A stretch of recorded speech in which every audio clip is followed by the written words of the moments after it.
अल्हम्दुलिल्लाह अल्हम्दुलिल्लाहि वकफ़ा वसलामुन अला इबादिहिल्लज़ीना इस्तफ़ा अम्मा बअदु फ़अऊज़ु बिल्लाहि मिनश शैतानिर रजीम बिस्मिल्लाहिर रहमानिर रहीम वअम्मा मन खाफ मक़ाम रब्बिही वनहा अन्नफ्स अनिल हवा फ़इन्नल जन्नत हियल मअवा वक़ाल अन्नबिय्यु सल्लल्लाहु अलैहि वसल्लम अल-कय्यिसु मन दान नफ्सहु व अमिल लिमा बअदल मौत वल-आजिज़ु मन अत्बअ हवाहु व तमन्ना अलल्लाह औ कमा क़ाल अलैहि स्सलातु वस्सलाम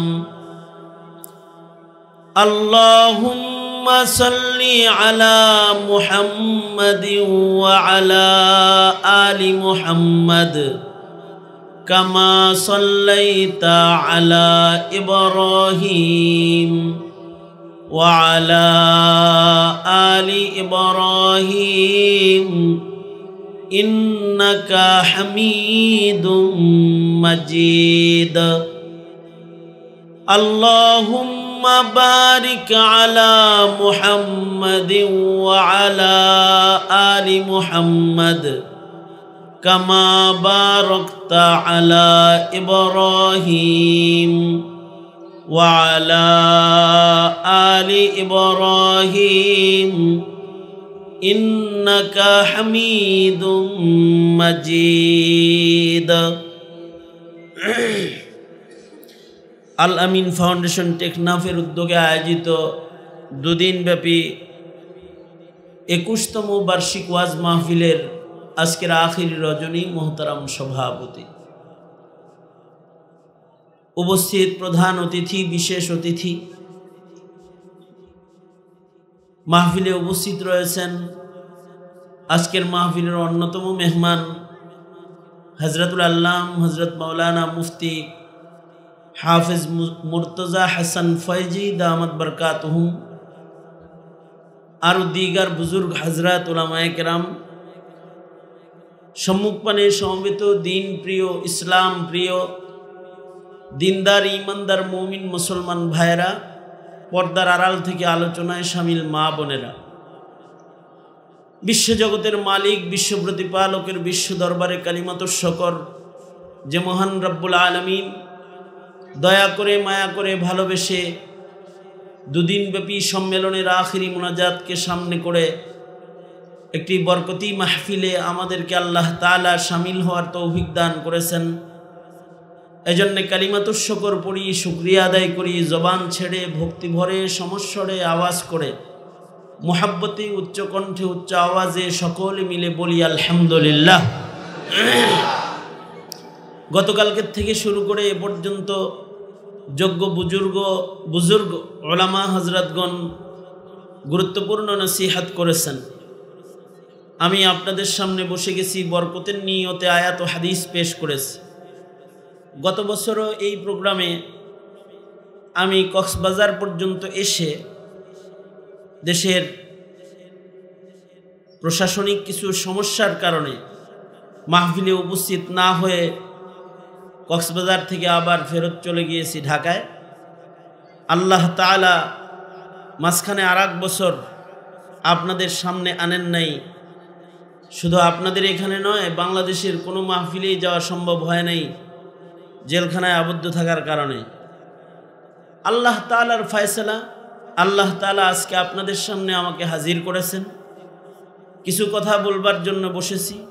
আপনারাও দূর দারাজ থেকে মেহনত করে এসেছেন, যে যেখান থেকে যতটুকুন কষ্ট করে এসেছেন, আল্লাহ তাআলা হাজার কোটি গুণ আজর সওয়াব বৃদ্ধি করে তাদেরকে আল্লাহ তাআলা দান করুন। আপনারা দোয়া করুন, আমিন। আপনাদেরকে সামনে করে যে আয়াত হাদিস পড়েছি কোনো ভূমিকা না দিয়ে আমি সরাসরি আমার আলোচনায় প্রবেশ করতেছি। আল্লাহ তাআলা দুই প্রকারের মাখলুক বানাইছেন। এক প্রকারের মাখলুক বানাইছেন যাদেরকে আল্লাহ তাআলা কোনো ইচ্ছা শক্তি, ইখতিয়ার, নিজস্ব কোনো ইচ্ছা আল্লাহ তাআলা তাদেরকে দেন নাই, যেমন ফিরিস্তা। আল্লাহর রাসূল সাল্লাল্লাহু আলাইহি ওয়াসাল্লাম মেরাজের সফর করে আল্লাহর রাসূল এসে আমাদেরকে খবর দিছেন, আল্লাহর রাসূল কিছু ফিরিস্তাকে সেজদার হালতে দেখেছেন। আসমানে একদল ফিরিস্তাকে আল্লাহর রাসূল রুকুর হালতে দেখেছেন, কিছু ফিরিস্তাকে কওমার হালতে দেখেছেন, কিছু ফিরিস্তাকে জলসার হালতে তাশাহুদের সূরতে দেখেছেন। ফিরিস্তারা এক একজন নামাজের এক এক হাইয়াতে আছে। আল্লাহর রাসূল দেখে এসেছেন। হযরত জিবরাইল আল্লাহর রাসূলকে খবর দিয়েছেন, সৃষ্টির পর থেকে এই ফিরিস্তারা সেজদা দিয়েছে, আজও পর্যন্ত ওরা মাথা তুলে নাই, কিয়ামত পর্যন্ত ওরা ওদের মাথা উত্তোলন করবে না। আল্লাহ যেমনটি তাদেরকে রেখেছেন তেমনটি তারা থাকবে, কখনো মাথা উঠানোর মতো ইচ্ছাও তাদের আসবে না। কারণ তাদেরকে আল্লাহ তাআলা নিজস্ব কোনো ইচ্ছা দেন নাই। যে ফিরিস্তাকে আরশ কাঁধে করে দাঁড় করায় দিয়েছেন, এখনো আরশ কাঁধে দাঁড়িয়ে আছে। কোনোদিন বলে না আমার ঘাড় ব্যথা করে, কোনোদিন বলে না আমার পা ব্যথা করছে। কিয়ামত পর্যন্ত দাঁড়িয়ে থাকবে, যতদিন আল্লাহ দাঁড়ায় থাকতে বলবে। নিজস্ব ইচ্ছা কখনো আসবে না, ব্যক্ত করবে না। আল্লাহর রাসূল বলেন, ইসরাফিলকে দেখেছি এক পা সামনে আর এক পা পেছনে দিয়ে সিংহা মুখের ভেতরে দৌড়ে সকল শক্তি মুখের কাছে এনে দাঁড়িয়ে আছে। আল্লাহ তাআলা বাঁশি বাজানোর নির্দেশ করলে ইসরাফিল বাঁশিতে ফু দিবে, অথচ কিয়ামত বহু দেরি, এখনো পর্যন্ত ঈসা নবীর আগমনী ঘটে নাই। এর ভেতরেও ইসরাফিল এটা বলবে না কিয়ামত তো দেরি আছে, ফু পরে দিমুনি, একটু আসমান জমিন একটু ঘুইরা আসি, প্রথম আকাশ থেকে একটু চাটা খায় আসি, একটু বেড়ায় আসি, এ কথা বলবে না। একটু আরাম করে নি, শক্তি অর্জন করে নি, এ কথা বলবে না। ওই যে প্রস্তুত হয়ে বসে আছে, নির্দেশ দেওয়ার সাথে সাথে বাঁশিতে এসে ফুক বাজায়া দিবে। এ পর্যন্ত এই ইসরাফিলের নিজস্ব কোনো ইচ্ছা কখনো জাগ্রত হবে না।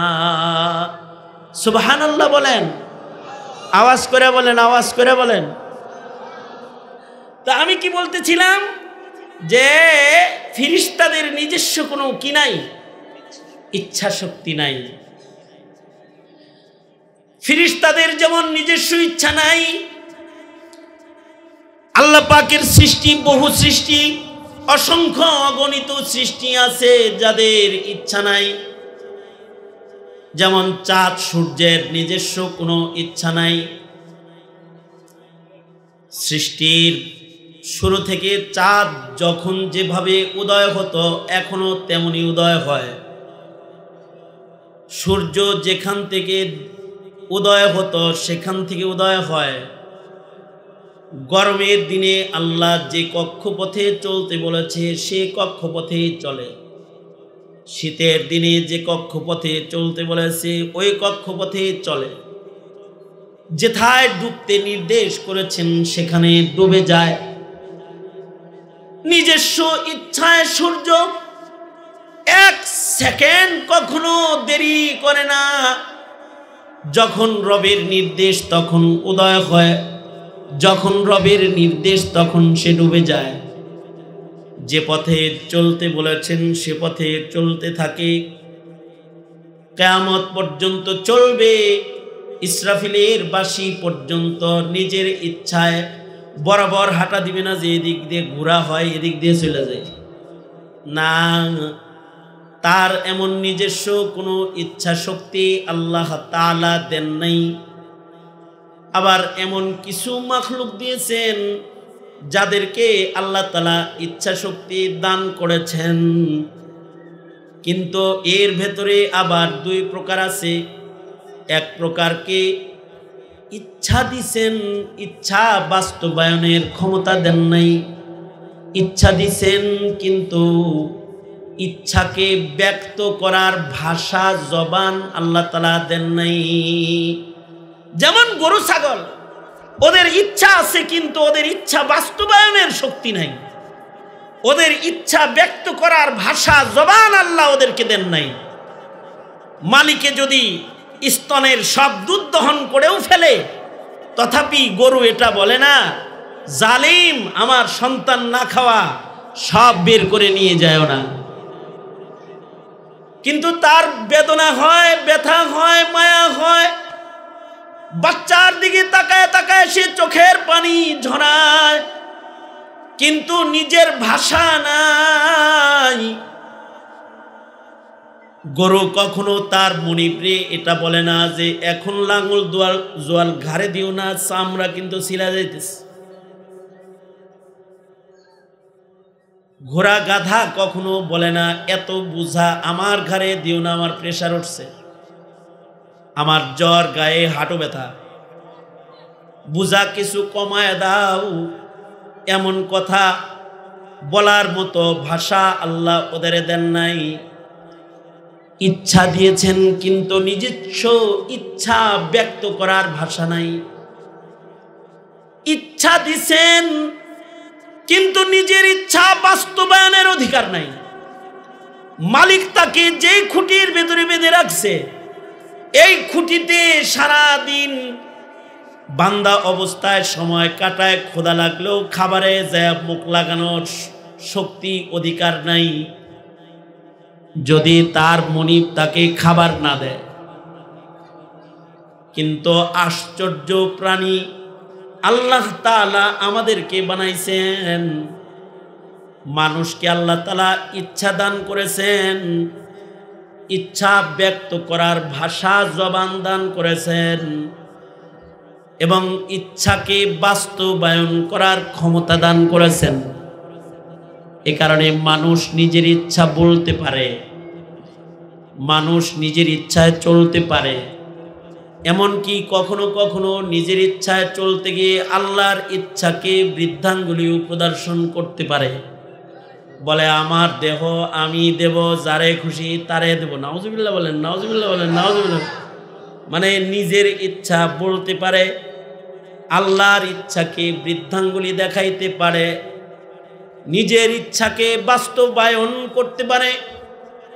এ কারণেই কারোর ইচ্ছা হয়তো সারা রাত মাহফিলে রাত কাটায়, ইচ্ছা হয়তো কেউ আছে সারা রাত গানের আসরে রাত কাটায়, কেউ আছে সারা রাত নাটক সিনেমা দেখে রাত কাটায়, কেউ আছে সারা রাত কোরআন শুনে রাত কাটায়, কেউ আছে সারা রাত বাইজিখানায় পাপের আড্ডায় আসরে দিন রাত কাটায়, কেউ আছে জায়নামাজের ভেতরে সারা রাত কাটায়। ইচ্ছা আল্লাহ দান করেছেন, ইচ্ছা বাস্তবায়নের ক্ষমতাও দান করেছেন। যারা নিজের ইচ্ছাকে দমন করে আল্লাহর ইচ্ছাকে বাস্তবায়ন করে নিজের ইচ্ছাকে আল্লাহর ইচ্ছায় রূপান্তরিত করবে এবং আল্লাহর ইচ্ছাকে নিজের ইচ্ছা যারা বানায় ফেলবে, এ সকল মানুষকে আল্লাহ তাআলা নিজের জান্নাতে মেহমান বানায়া আল্লাহ হবে মেজবান। আর যারা নিজের ইচ্ছা বাস্তবায়ন করবে, উলাইকা কাল আনআমি বাল হুম আদাল, তারা হয়ে যাবে পশুর চাইতে খারাপ। কারণ পশুরাও নিজের ইচ্ছা বাস্তবায়ন করে না। মানুষ হওয়ার পরেও নিজের ইচ্ছা বাস্তবায়ন করে যারা পাপের আসরে সময় কাটাবে, পাপের কর্মে নিজেকে আটকায় ফেলবে, নফসের চাহিদায় যারা জেনা করবে, ব্যভিচার করবে, হারাম খাবে, মদ খাবে, জুয়া খেলবে, পাপাচার করবে, বেপর্দা চলবে নিজের ইচ্ছায়, এই ইচ্ছা বাস্তবায়নকারী যারা হয়ে যাবে তা করে আল্লাহ তাআলা দোজখের আগুনের লাকড়ি বানাবে, জাহান্নামের আগুনের ইন্ধন বানাবে। আর যারা নিজের ইচ্ছাকে কোরবানি দিয়ে আল্লাহর ইচ্ছা বাস্তবায়নে মেহনত করবে তাদের আল্লাহ মুকাররাবিন মনোনয়ন দান করবে।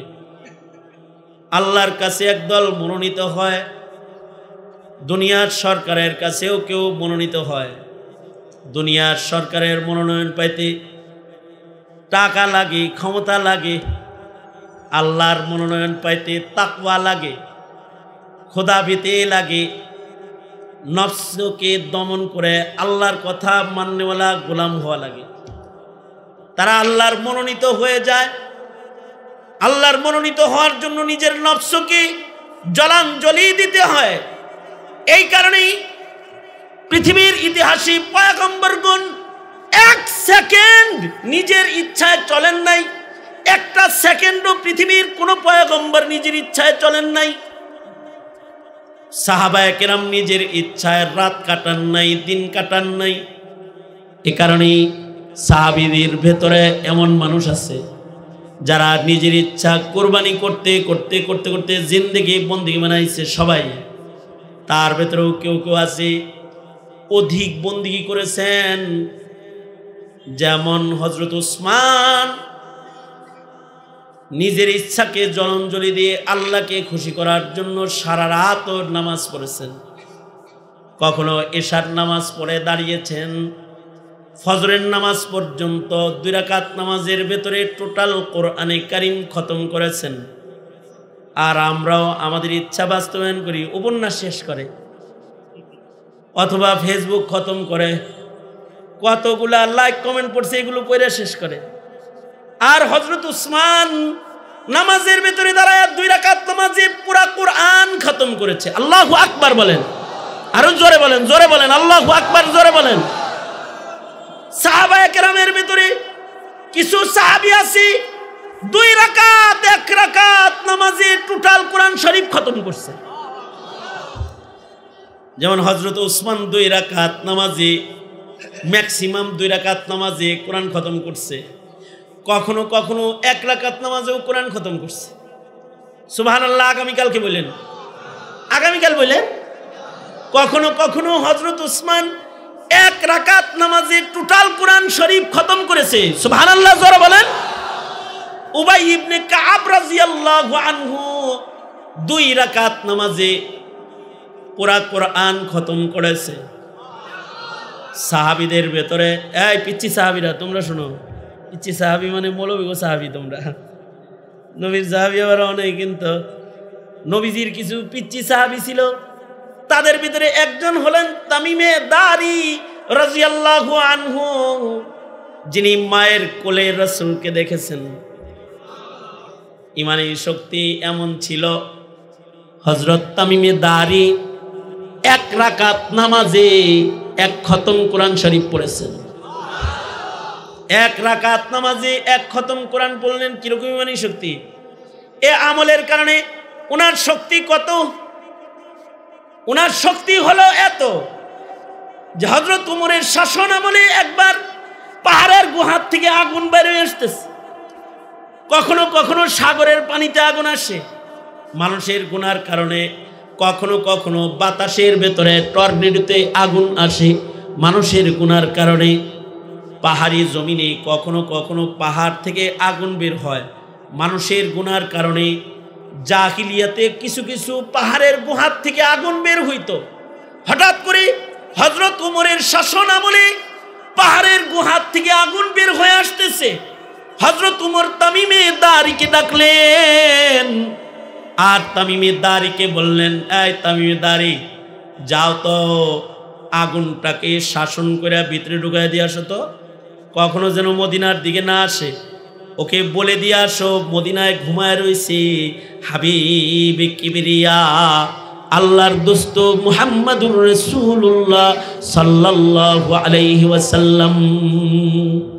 হযরত তামিমি দাঁড়ি চলে গেলেন লাঠি ছুটা লয়ে না, খালি হাতে। আশ্চর্য বিষয় হলো উনি আগুন আসতেছে এদিক দিয়া, সামনে দিয়ে এমনি দাঁড়ালেন, আগুনকে ধাক্কা দিলেন, ঠেকায়া দিলেন। আল্লাহু আকবার জোরে করে বলেন। কি ঠেকাইতেছে? আগুন ঠেকাইতেছে কি দিয়া? ঢাল দিয়া না হাত দিয়া? হাত দিয়ে আগুন ঠেকাইতেছে। আগুনকে ধাক্কা দিয়া ঠেকায়া দিলেন, আগুন জায়গায় থেমে গেল। এবার উনি আগুনের সামনে দাঁড়ায় খুতবা দিলেন, এই আগুন জানো এটা কি? এই শহরের নাম মদিনা, এটার হুদুদ আছে, এখানে দাজ্জালের ঢুকার অনুমতি নাই, এখানে দোজখের আগুন ঢুকার অনুমতি নাই, কারণ মদিনায় কবরে আযাব নাই। এই কারণে মানুষ মদিনায় মরতে চায়। মদিনায় রাসূলের কবর, কবরের ভিতরেও মদিনায় আগুন নাই, কারণ হাবিবে কিবরিয়ার কবরের উসিলায় মদিনায় যত কবর আছে তাদের কবর আযাব মাফ। একজন জামাইকে কেন্দ্র করে যেমন বর যাত্রীরা মেহমানদারি পায়, হাবিবে কিবরিয়ার খাতিরে মদিনাবাসীর মেহমানদারি এটা। এ কারণে আমাদের বুজুর্গরা দোয়া করতেন, বকিয়ে মুকদ্দাস पे हो मेरी मरकद हमेशा रहूं मैं किनारे मदीना रहे मेरे मस्कन हवाली ये काबा बने मेरे मदफन दियारे मदीना। ওগো আল্লাহ আমার মরণ তুমি মদিনায় দিও, ওগো আল্লাহ আমার কবর তুমি মদিনায় করে দিও, যেন আমি রাসূলের মদিনায় কবর জগতে থাকতে পারি। কারণ রাসূলের মদিনায় কেউ যদি কবরে ঘুমায় আশা করা যায় কবরের আযাব মাফ। এ কারণে হযরত ওমর দোয়া করেছেন, ওগো আল্লাহ আল্লাহুম্মা রযুকনি শাহাদাতান ফি সাবিলিক ওয়াজআল মাউতি ফি বালাদি রাসূলিক। ওগো আল্লাহ মদিনায় আমার মরণ দিও, শহীদি মরণ আমায় নসিব করে দিও। তামিমে দারি বলে, এই মদিনায় কবরে আগুন নাই আর তুই উপরে আগুন, আযাবের আগুন আইতেছিস উপরে, যা পেছনে যা। মদিনার হুদুদ আছে, এটা মুকদ্দাস শহর, সালামতি শহর, মদিনায় ঢুকবি না কিন্তু যা, বেরিয়ে যা। এ কথা বলে তামিমে দারি আগুনকে থাপ্পড় মারলেন, চপাটাঘাত করলেন, আগুনকে ধাক্কা মারলেন। তামিমে দারির ধাক্কায় আগুন ভয়ে পিছনে চলে গেল। এটা তো দুনিয়ার আগুন, জাহান্নামের আগুন, দুনিয়ার আগুনের চেয়ে বহু শক্তিশালী আগুন। উলনারু জাহান্নামা আশাদ্দু হাররা, দোজখের আগুন অনেক ভয়ঙ্কর আগুন। এ দোজখের আগুনও মুমিন দেখলে পরে কাঁদবে। পুলসরাতের পুলের উপর দিয়া মুমিনরা যখন হেঁটে যাবে তো দোজখের আগুন নিচের থেকে কেঁদে কেঁদে বলবে, হে মুমিন, হে মুমিন, তোমার জ্যোতিতে আমি নিভে যাইতেছি, তুমি তাড়াতাড়ি পার হয়ে যাও। আল্লাহু আকবার জোরে বলেন, আরো জোরে আওয়াজ করে জোরে বলেন, জোরে চিল্লায় বলেন, আরো জোরে আওয়াজ করে জোরে আওয়াজ করে বলেন আল্লাহু আকবার জোরে বলেন। এটা তো দোজখের আগুন কাঁদবে। তামিমে দারি ধাক্কা দিয়েছে তো দুনিয়ার আগুন পিছে চলে যাইতেছে। আগুন যাইতে যাইতে গুহার ভেতরে ঢুকে যায়। গুহার সামনে দাঁড়ায় তামিমে দারি বলে, আর যদি কোনো সময় বের হস আর আমি যদি খবর পাই তাহলে কিন্তু শাস্তি দিব। খুতবা দিতেছেন। এই যে তামিমে দারির শক্তি, এই শক্তিটা বলেন তো অস্ত্রের শক্তি, অস্ত্রের শক্তি, দেহের শক্তি, টাকার শক্তি, ক্ষমতার চেয়ারের শক্তি, কিসের শক্তি? তাকওয়ার শক্তি। কিসের শক্তি? ইমানের শক্তি। কিসের শক্তি? ইমানের শক্তি যা দিয়ে তামিমে দাঁড়ে আগুনকে ধাক্কাইবার লাগছেন, আমলি পাওয়ার হলো এত। সুবহানাল্লাহ বলার জন্য আবার রেডি, আগেই না।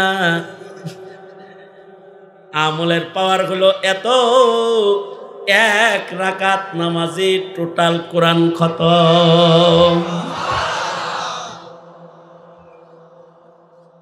তাবিঈনদের ভেতরে সাহাবায়ে কেরামের পরে নিজের ইচ্ছাকে জলাঞ্জলি দিয়া যারা জায়নামাজের ভেতরে সারা রাত দাঁড়ায় থাকতো ইবাদতের মুসাল্লায়, তাদের ভেতরে তো বহু ওলি বুজুর্গের নামই আছে, কিন্তু জায়নামাজে দাঁড়ায়া 2 রাকাত নামাজে কোরআন খতম করেছে। ওই জায়গায় ইমামুনা ইমামুদ দুনিয়া ইমামে আজম আবু হানিফা রাহমাতুল্লাহ আলাইহির নাম আছে, যিনি 1 রাকাত নামাজে কখনো কখনো কোরআন শরীফ খতম করেছেন। ইমামে আজম আবু হানিফারে গালি দাও, ইমামে আজম 40 বছর পর্যন্ত নিজের খাহেশাতকে মিটায়া এশার ওযু দিয়ে ফজরের নামাজ আদায় করেছেন। মানাকিবে ইমামে আজম আবু হানিফা 40 বছর এশার ওযু দিয়ে ফজর পড়ছেন, আর 2 রাকাত নামাজে টোটাল কোরআন খতম করেছেন। কখনো কখনো 1 রাকাত নামাজে কোরআন খতম করছেন। একবার ইমামে আজম আবু হানিফা রাহমাতুল্লাহি আলাইহি এশার নামাজ পড়তেছেন মসজিদে যায়, ইমাম সাহেব তিলাওয়াত করতেছে সূরা জিলজাল। এশার নামাজে সূরা জিলজাল তিলাওয়াত হইতেছে। সূরা জিলজালের ভেতরে শেষ ভাগে যখন ইমাম সাহেব পড়েছে ফামান ইয়ামাল মিসকালা যাররাতিন খায়রান ইয়ারাহ ওয়া মান ইয়ামাল মিসকালা যাররাতিন শাররান ইয়ারাহ, 1 জাররা ভালো কাজ করলে এটা মিজানের পালায় থাকবে, 1 জাররা খারাপ করলে ওইটাও মিজানের পালায় থাকবে, আমল নামায় থাকবে, তোমার জন্য হবে।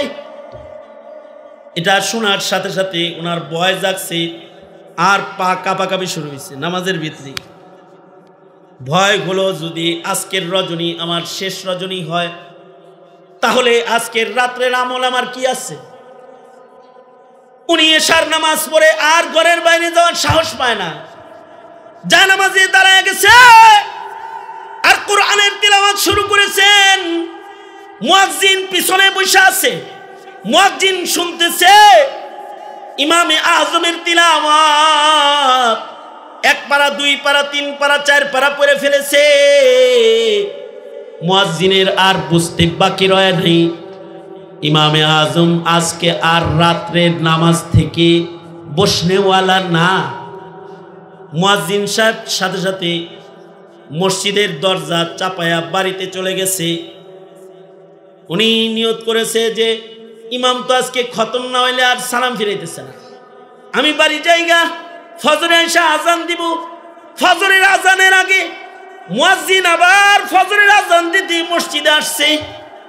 আশ্চর্য, মুয়াজ্জিন সাহেব মসজিদে এসে দেখে ইমামে আজম আবু হানিফা যেমনি দাঁড়ায় ছিল তেমনি দাঁড়ায় রয়েছে, আর ওনার কণ্ঠে কোরআনে হাকিমের 30 নম্বর পারার তেলাওয়াত চলতেছে।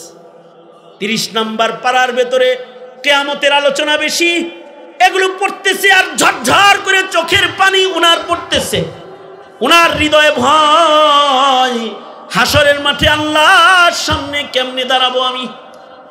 আল্লাহর কোরআন পড়তেছে আর নামাজরত ইমামে আজম কাঁদতেছে। এই একই রাকাতে টোটাল কোরআন খতম হয়ে গেল। এক সময় ইমামের কণ্ঠে উচ্চারিত হলো কুল আউযু বিরাব্বিল ফালাক। সূরা ফালাক বললেন, রুকুতে চলে গেলেন, সেজদা দিলেন, আবার উঠলেন, সূরা নাস বললেন, আবার ফেরত এসে সূরাতুল বাকারা শুরু করলেন। আল্লাহকে বুঝাইলেন, আল্লাহ গো আমার কিন্তু এই খতম শেষ খতম না, আবার পড়তে মনে যেতেছে। সূরা বাকারার আরো কিছু অংশ তিলাওয়াত করলেন। এরপরে ইমামে আজম আবার রুকুতে গেলেন, সেজদায় গেলেন, সালাম ফিরালেন, নামাজ শেষ করলেন। তার মানে হলো 2 রাকাত নামাজের ভেতরে টোটাল কোরআন শরীফ খতম করছেন। একটা মানুষ নিজের ইচ্ছা এক জাররা যদি বাস্তবায়ন করার মতো মানসিকতা থাকতো পারত না,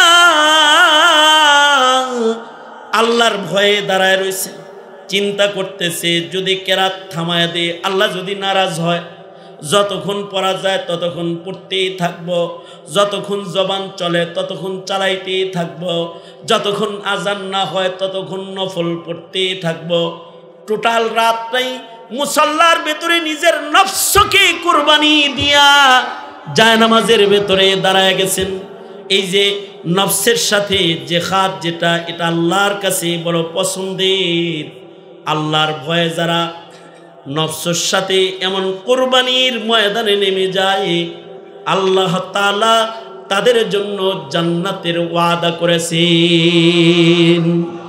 এই জামানায় ওয়াজ মাহফিলে রাত কাটানোর মানুষ কম।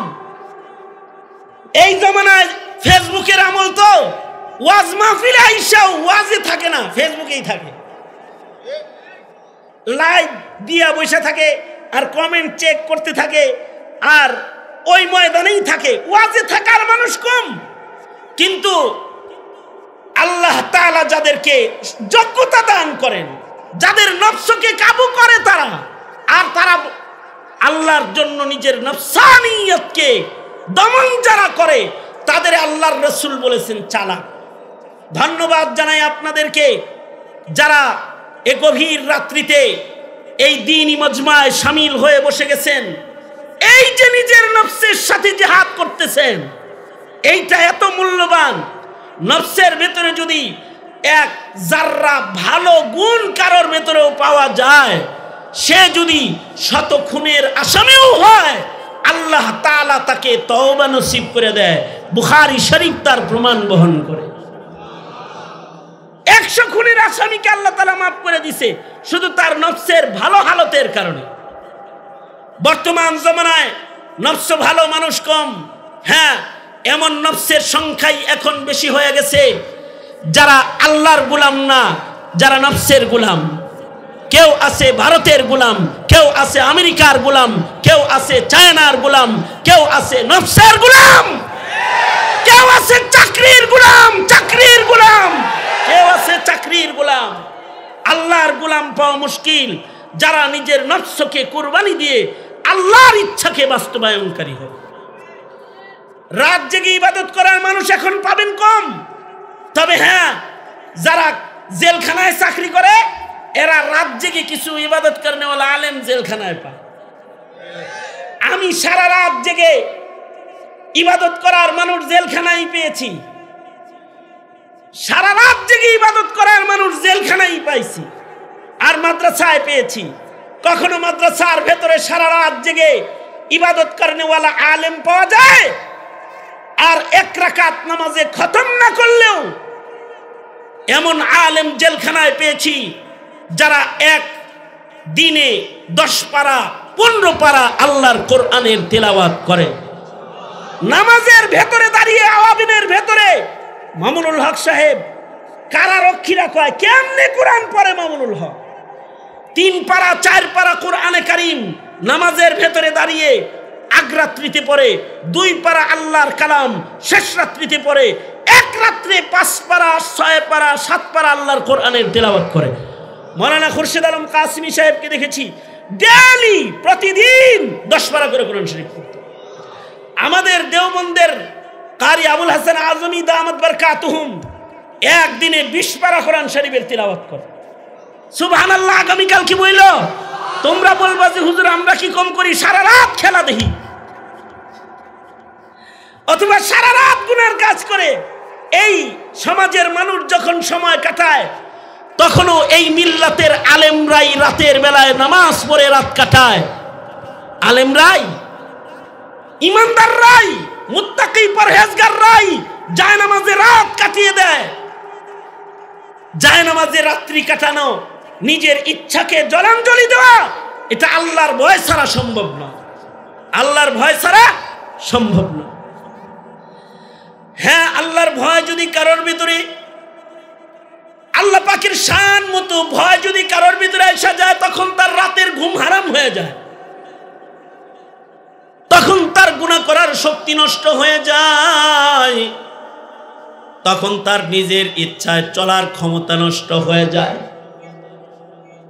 এ কারণে আল্লাহ তাআলা বলেন, ওয়া আম্মা মান খাফা মাকাম রাব্বিহ, ওয়া আম্মা মান খাফা মাকাম রাব্বিহ ওয়া নাহান নাফসা আনিল হাওয়া, ওয়া আম্মা মান খাফা মাকাম রাব্বিহ, ওয়া আম্মা মান খাফা মাকাম রাব্বিহ ওয়া নাহান নাফসা আনিল হাওয়া فإن الجنة هي المأوى ولمن خاف مقام ربه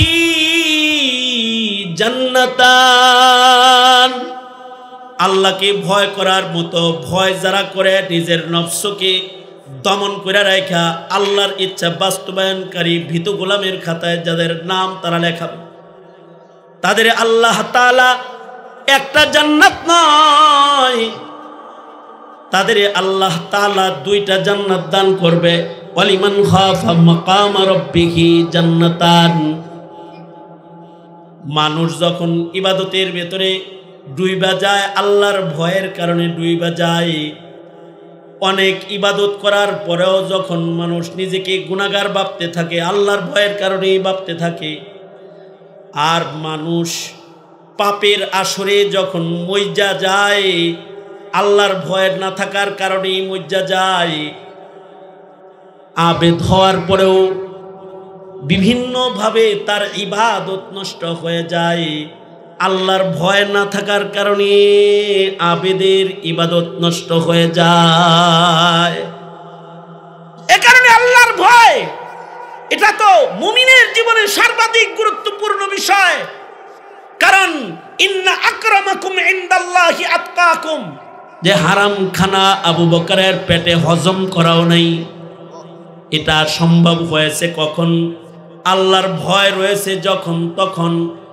আর এখন সুদকে হালাল মনে করে খায়, ঘুষকে হাদিয়া মনে করে খায়, পূজার প্রসাদকে বরকত মনে করে মুসলমানের বাচ্চা খায়, হারামকে ভক্ষণ করে নিজের ক্ষুধা মিটায়, মদ জুয়া এলোমেলো খাবারকে নিজেদের খাবার বানায়। কখন বানায়? আল্লাহর ভয় যখন থাকে না তখন বানায়। এমনকি রাষ্ট্রের সম্পদ দখল করে খায়, জনতার হক চুরি করে খায়, রিজার্ভ ফান্ড উধাও করে খায় ফেলায়, সব খায় ফেলায়। কেন খায়? আল্লাহর ভয় না, এজন্য খায়। হযরত উমরের কাছে একদিন, জাতি শোনো, হযরত উমরের কাছে একদিন দুধ হাদিয়া আসছে, দুধ মুয়াত্তা ইমাম মালিক ওয়াকিয়া এসেছে। উনি দুধ পান করে ফেলেছেন। দুধ পান করার পরে যিনি দুধ আনছে তাকে বলতেছে, এই ছেলে, এই দুধ বুঝি তোর বাড়ির কোনো পালা জানোয়ারের স্তন থেকে দহন করা রে? হে কয়, হুজুর আমি গরিব মানুষ, আমি গরু ছাগল উট কই পামো, আমার তো কোনো এগুলো নাই যে নিজের বাড়ির দুধ আপনারে খাওয়াই। তাহলে কই পাইলে এই দুধ? আমিরুল মুমিনিন বাইতুল মালের উটের দুধ দহন করে প্রতি সপ্তাহে যে সকল গরিবদেরকে হাদিয়া দেয়া হয়, আপনার বাইতুল মালের উটের দুধটা এই সপ্তাহে আমি হাদিয়া পাইছি, সদকাটা আমার কাছে আইছে, এজন্য আমি এটা গরম করে ভাবলাম নিজে খামু কেন, খলিফারে লইয়া খাই, তাই আপনারে দিছি। অসুবিধা নাই, আমার জন্য সাদাকা, আপনার জন্য হাদিয়া, আপনি খান। হযরত উমর বলে, আমি খাইতে পারবো না, কারণ আমি খলিফাতুল মুসলিমিন। এই দুধ পেটে থাকা অবস্থায় যদি আমার মৃত্যু হয়, আর যদি আল্লাহ বলে, উমর তোমার পেটে বাইতুল মালের দুধ দেখা যায়, কই থেকে আইছে, সুজা আইছে না গুইরা আইছে, এমন ব্যাখ্যা দেওয়ার মতো শক্তি উমরের মুখে নাই। সুতরাং এই খাবার আমার পেটে রাখার কোনো ক্ষমতা আমার নাই। মুয়াত্তা ইমাম মালিক লেখে, হযরত উমর গলা পর্যন্ত পানি পান করলেন এবং মুখের ভেতরে আঙ্গুলি দিলেন, বমি করে দুধকে পেটের ভেতর থেকে বাহির করার পরে ক্ষান্ত হলেন। এক ঢোক দুধ সরকারি দুধ খায় নাই, আর এখন তো সরকারি মুখ সহ খায় ফেলার দশা, দুধ না শুধু। এই হলো হালত। কখন এই হালত পয়দা হয়েছে? জাতির তাকওয়া, তাহারাত, পবিত্রতা যখন নষ্ট হয়ে গেছে, তখন জাতির ভেতরে এই অনিয়ম প্রতিষ্ঠা পেয়েছে। আর দুইটা দৃষ্টান্ত শুনেন। উমর ইবনে আব্দুল আজিজ রহমাতুল্লাহি আলাইহি, উমরে সানি যাকে বলা হয়, উমর ইবনে আব্দুল আজিজ রহমাতুল্লাহি আলাইহি দ্বিতীয় উমর যাকে বলা হয়, এই উমর ইবনে আব্দুল আজিজের কিছু শান শুনেন। উমর ইবনে আব্দুল আজিজ খলিফা ছিলেন মাত্র 2.5 বছর।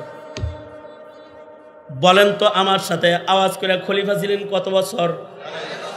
কয় বছর? মাত্র 2.5 বছরের খেলাফতকাল। এবার সুবহানাল্লাহ বলার লেগে রেডি হয়ে বসেন, বড় করে একটা সুবহানাল্লাহ বলেন। আগেই না খবরটা দিয়া লই, তারপরে বলেন। এই 2.5 বছরের খেলাফতকাল এমন আদালত আর ইনসাফওয়ালা খেলাফতকাল যে হযরত উমর ইবনে আব্দুল আজিজের শাসনামলে বাঘ আর ছাগল এক ঘাটে পানি পান করছে। কয় বছর ক্ষমতায় থাকতে হয়েছে? কয় বছর থাকতে হয়েছে? 50 বছর থাকতেও ইনসাফ কায়েম করতে পারো না। চোর বানাইতে পারো, বাটপার বানাইতে পারো, ডাকাত বানাইতে পারো, সন্ত্রাসী বানাইতে পারো, খুনি বানাইতে পারো। কিন্তু উমর ইবনে আব্দুল আজিজ রহমাতুল্লাহি আলাইহি মাত্র কত বছর?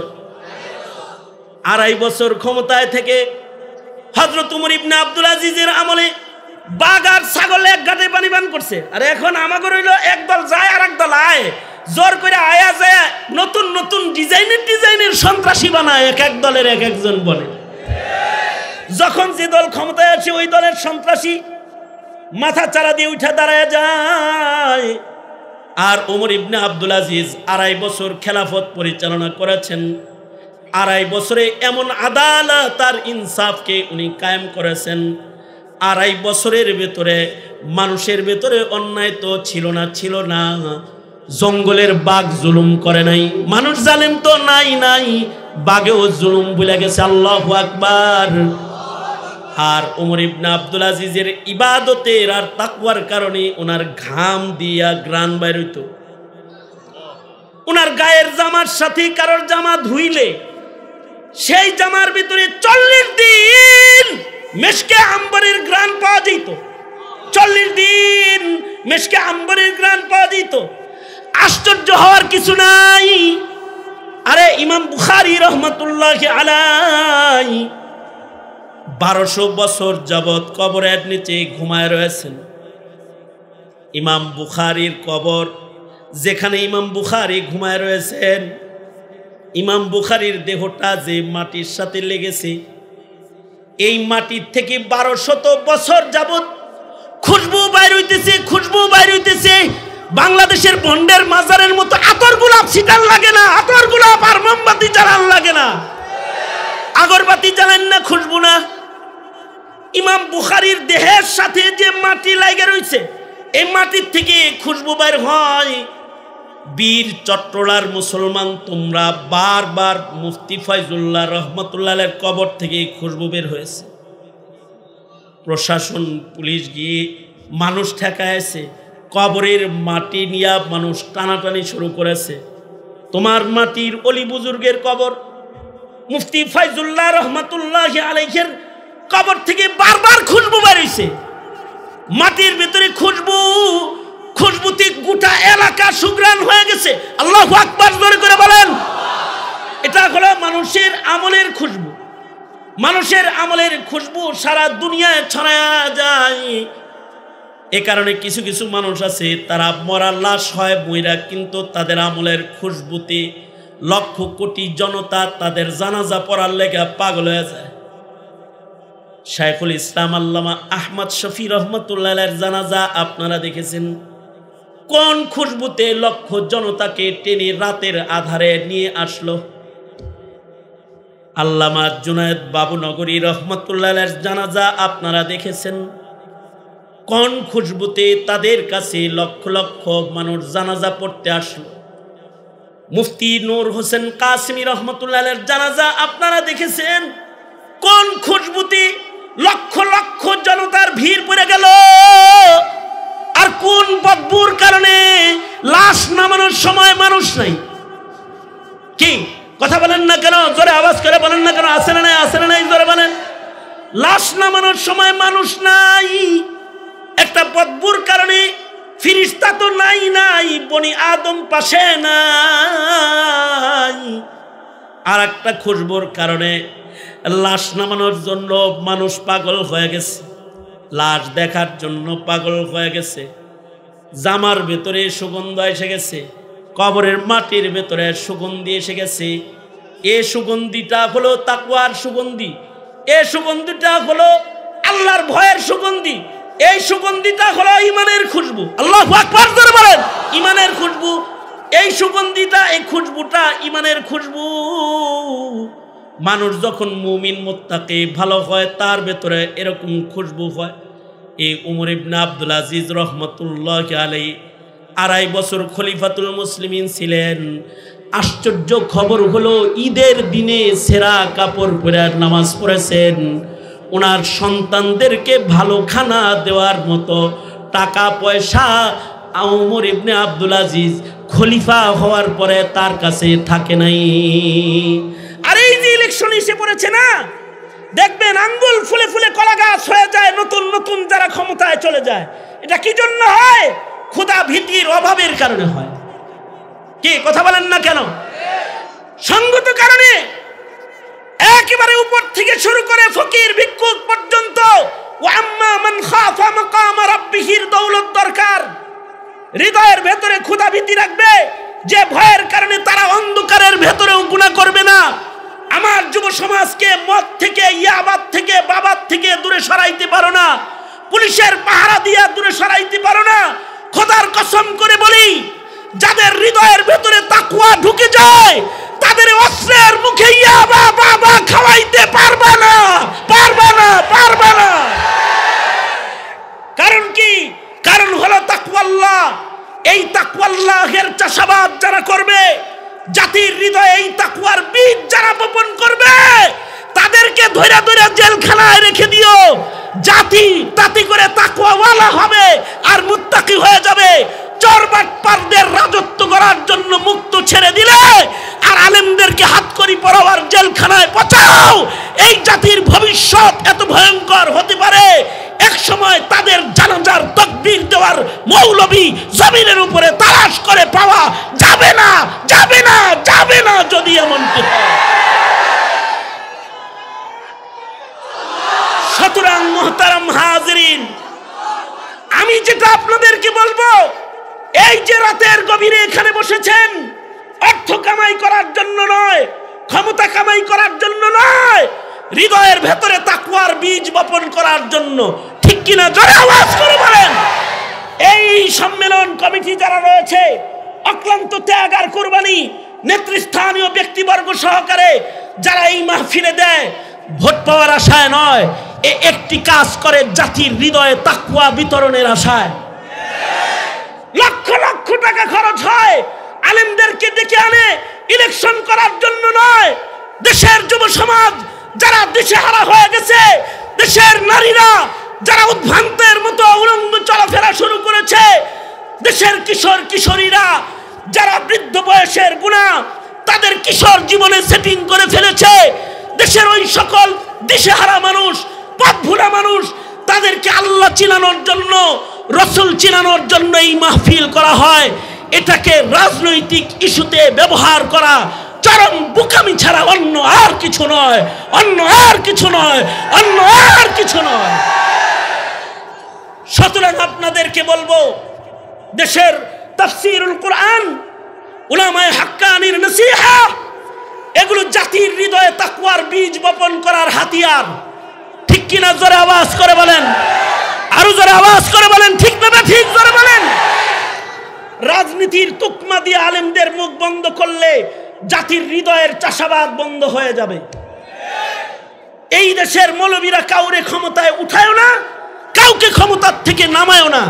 এদেশের মৌলবীরা জাতিকে জান্নাতের রাস্তা দেখায় আর জাতিকে জান্নাতের রাজপ্রাসাদে বসায়। সুতরাং আলেম উলামা যেখানে আমরা আছি, জোরে বলেন আলেম উলামা যেখানে, আলেম নাই যেখানে, আলেম উলামা যেখানে, আলেম নাই যেখানে। সুতরাং আলেমরা যদি ডাক দেয়, খোদা ভীতি নিয়ে তাদের পাশে থাকবো ইনশাআল্লাহ। এই দেশে 90% মুসলমানের দেশ, এই দেশে নাস্তিকদের রাজ কায়েম হোক আশা করা যায় না। এই দেশে কাদিয়ানি মতবাদের বিজয় হোক আশা করা যায় না। এই দেশে কোরআন সুন্নাহ ধিক্কৃত হোক আশা করা যায় না। সুতরাং তোমাদেরকে বলি, ইসলামের জন্য, কোরআনের জন্য রাজনৈতিক দল আর মতের ঊর্ধ্বে থেকে নিজের ইমানদারি আর প্রজন্মের ইমান বাঁচানোর জন্য সাদা কাফন পরে প্রস্তুত থাকবে। প্রয়োজন পড়লে আবার মুক্তিযুদ্ধ করবে। সে মুক্তিযুদ্ধ হবে তোমার ইমান বাঁচানোর যুদ্ধ, তোমার দেশ বাঁচানোর যুদ্ধ, তোমার জাতির জান্নাত বাঁচানোর যুদ্ধ। সুতরাং এ জাতি দিন থেকে দূরে সরা নয়, দিনকে আলিঙ্গন করো, কলবের ভেতরে তাকওয়া তাহারাতের বীজ বপন করো, আল্লাহ কামিয়াবির দরজা খুলে দিবে। তৈয়ার ইনশাআল্লাহ? ইনশাআল্লাহ। তাহলে বলো আমার সাথে, আল্লাহ ওয়াদা করিতেছি জীবনে কোনোদিন আর নামাজ কাজা করব না, রমজানের রোজা ভাঙবো না, হারাম খাইব না, সুদ খাইব না, ঘুষ খাইব না, বেপরদা চলবো না। হয় নাই, হয় নাই, হয় নাই। জোরে বলেন, জোরে বলেন, বেপরদা। আরো জোরে বলেন, বেপরদা। জুলুম করব না। জোরে বলেন, আরো জোরে বলেন, আরো জোরে বলেন। আলেমদের সাথে থাকবো, দিন মানবো, দিন বুঝবো, দিনকে গালি দিব না, উলামাকে গালি দিব না। ইনশাআল্লাহ, ইনশাআল্লাহ, ইনশাআল্লাহ। আল্লাহ তুমি কবুল করো। চিল্লায় জোরে আওয়াজ করে বলুন আমিন। আরো জোরে করে আওয়াজ করে বলুন আমিন। হাত নামান। মুহতারাম হাজরিন, আপনারা হয়তো কেউ কেউ এলান শুনেছেন তাকরিমের আগমন এখানে ঘটবে। হ্যাঁ, তাকরিমের জন্য টিকিটও কাটা হয়ে গিয়েছিল, কিন্তু অসুস্থতার কারণে শারীরিকভাবে সে হঠাৎ করে আনফিট হয়ে যাওয়ায় তাকে আনা সম্ভব হয় নাই। তাকরিমের উস্তাদ, মাদ্রাসা ফাইজুল কোরআনের প্রতিষ্ঠাতা মুহতামিম, তিনি এখানে উপস্থিত রয়েছেন। উচিত ছিল হুজুরেরও কিছু নসিহাত এখানে হওয়া, কিন্তু আমি এটা কামনা করব যে আজকের জন্য, আজকে এক্ষুনি অনেক রাত, প্রায় 12টা বেজে গেছে, এই মাহফিলের সকলের সর্বাঙ্গীন কল্যাণ কামনা করে আমরা নিজেরা তাকওয়ার পথে চলব, এই শপথ গ্রহণ করে এখান থেকে চলে যাব।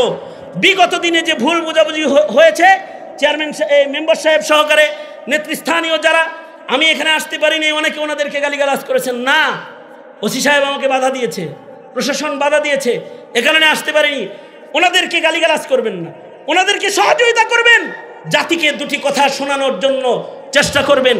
এই কমিটির যত সদস্য রয়েছে আলামিন সংস্থার, এদের সকলের জন্য আমি কল্যাণকামী। আল্লাহ তাআলা তাদের হার মেহনতকে কবুল আর মঞ্জুর করুক, আমাদেরকেও আল্লাহ তাআলা কবুল আর মঞ্জুর করুক। সবাই ইস্তিগফার পড়েন। আস্তাগফিরুল্লাহাল্লাযী লা ইলাহা ইল্লা হুয়াল হাইয়ুল কাইয়্যুম ওয়া আতুবু ইলাইহি। আলহামদুলিল্লাহি রাব্বিল আলামিন। والصلاة والسلام على سيد الأنبياء والمرسلين محمد وعلى آله وأصحابه أجمعين। এমন একটা মাটিতে বসেছি আয় আল্লাহ, যে মাটির মানুষগুলো কোরআন প্রেমিক, আলেম প্রেমিক। ঐতিহাসিক তাফসীর মাহফিল 21 বছর হয়ে গেছে ধারাবাহিক এখানে হয়। আল্লাহ, এই মাটির মানুষগুলো কোরআন প্রেমিক, আলেম প্রেমিক,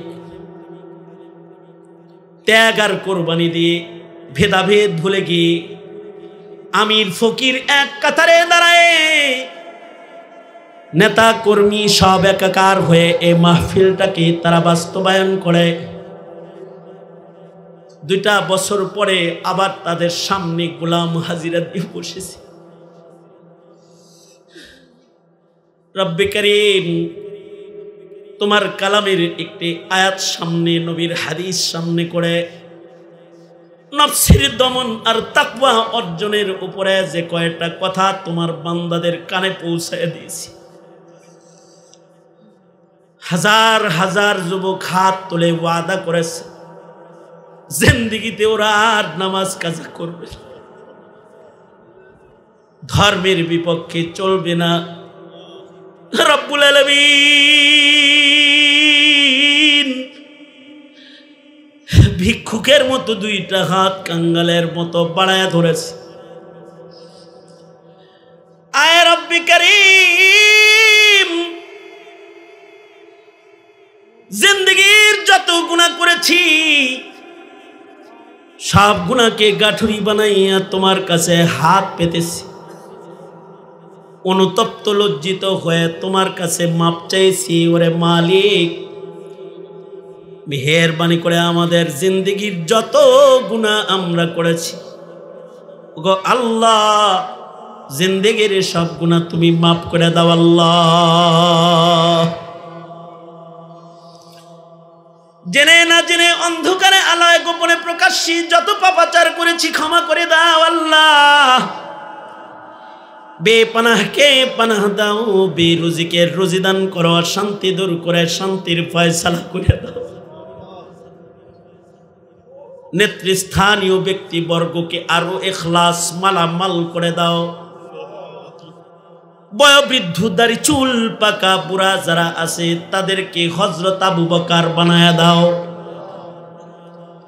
হিরেখণ্ড যুব সমাজকে তোমার হাতে আমানত দিয়ে গেলাম।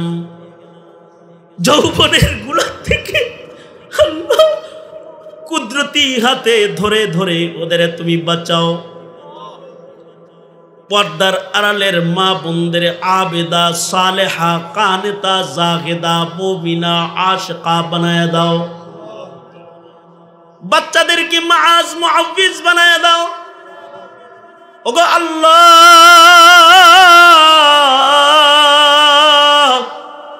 জিন্দেগীর গুনাহ মাফ করে তোমার জান্নাতি বান্দার দপ্তরে আমাদের নাম উঠায়া দাও। আয় রব্বে কারীম,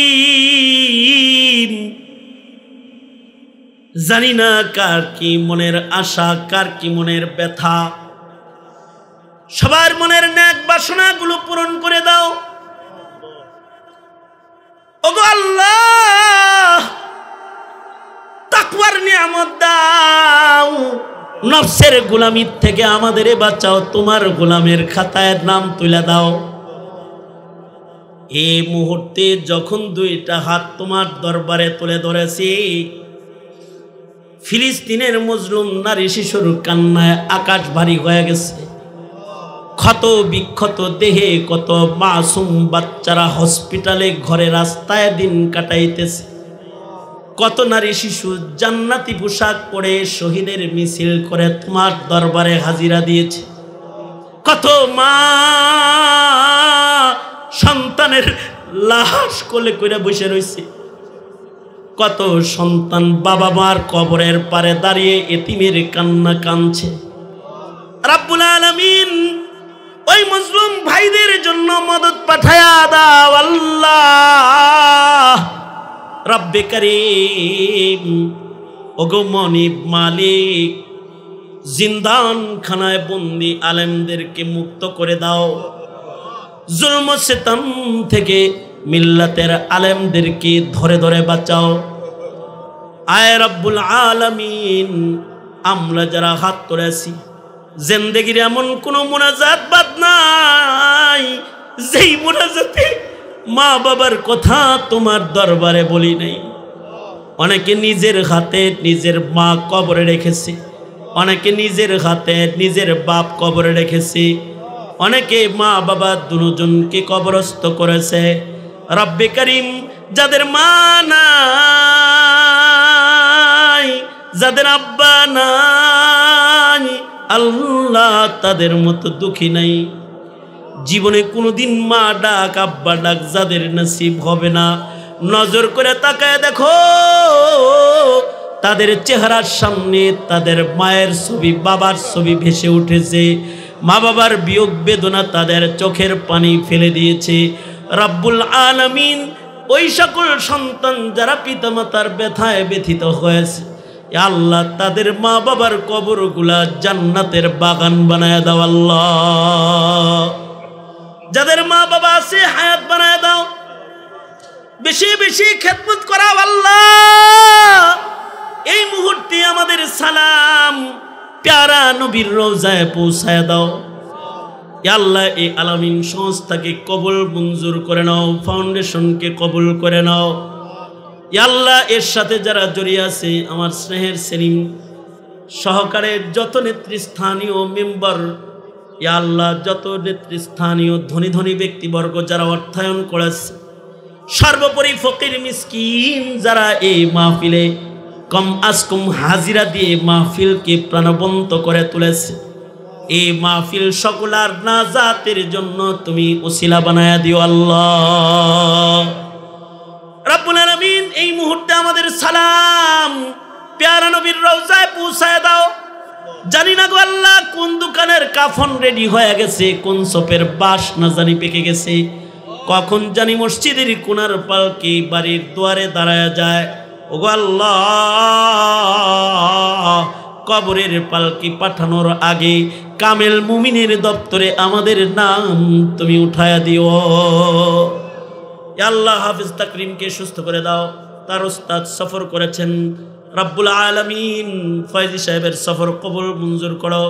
আরও সফর সঙ্গী যত ওলামা হযরতরা ঢাকা থেকে সফর করে এ পর্যন্ত এসেছেন সকলকে উত্তম জাযা বদলা তুমি নসিব করো আল্লাহ। আমরা যারা এখানে আসছি আমাদের সকলকে তোমার প্যারা বান্দা না বানায়া কবরের ডাক দিবানা। আদর রিয়া মানুষ আল্লাহ বানায়া, কেমনে দিবা জাহান্নামে ফেলিয়া। মাফ কর মাফ করো আল্লাহ বান্দারে, তুমি যদি মাফ না করো যাব কার কাছে। আল্লাহুম্মা জাআল সা'রানা আলা মান যালামানা ওয়ানসুরনা আলা মান আদানা ولا تجعل مصيبتنا في ديننا ولا تجعل الدنيا أكبر همنا ولا مبلغ علمنا ولا غاية رغبتنا ولا تسلط علينا من لا يرحمنا. اللهم زدنا ولا تنقصنا وأكرمنا ولا تهنا وأعطنا ولا تحرمنا وآثرنا ولا تؤثر علينا وأرضنا وارض عنا يا كريم. اللهم إنا نعوذ بك من الفتن ما ظهر منها وما بطن. اللهم إنا نعوذ بك من إبليس وجنوده ومن الشيطان وشركه. اللهم إنا نعوذ بك من خليل ماكر عيناه يريان وقلبه يرعان، إن رأى حسنة دفنها وإن رأى سيئة أذاعها. اللهم اجعلنا من التوابين واجعلنا من المتطهرين واجعلنا من عبادك الصالحين الغر المحجلين الوفد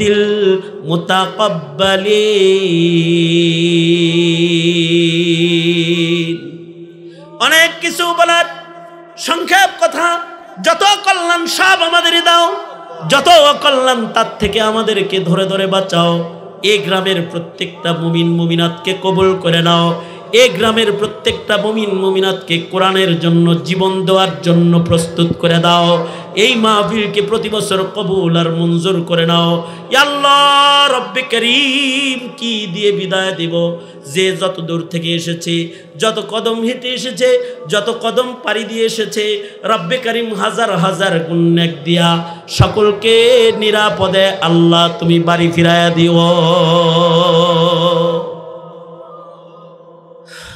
সুবহান রাব্বিকা রাব্বিল ইজ্জাতি আম্মা ইয়াসিফুনা ওয়া সালামুন আলাল মুরসালিন ওয়ালহামদুলিল্লাহি রাব্বিল আলামিন। আমিন আমিন আমিন বিরহমাতিকা ইয়া আরহামার রাহিমিন।